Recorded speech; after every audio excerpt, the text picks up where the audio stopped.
Hey guys, I'm in the powder room off our main kitchen. Active sent us these toilet bowl cleaners to review, so I'm going to open one up, show you dropping it in the tank, and what it looks like once it dissolves in there. Supposed to use one every 30 days, so should keep this toilet clean for the next 12 months based on this pack, so let's check it out. Alright, I just ripped open the package on the first one here. Let's drop it in. It says wait 30 to 60 seconds before the first flush, so be right back. All right, let's take a look.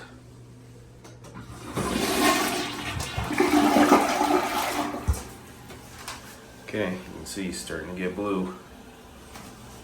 I can already smell it. They smell pretty good. I'll show you one more after this resets.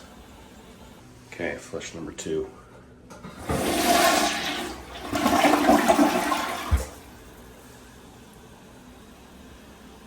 Alright, so we're blue and we're cleaning automatically here. Work great, reasonable price. Check them out.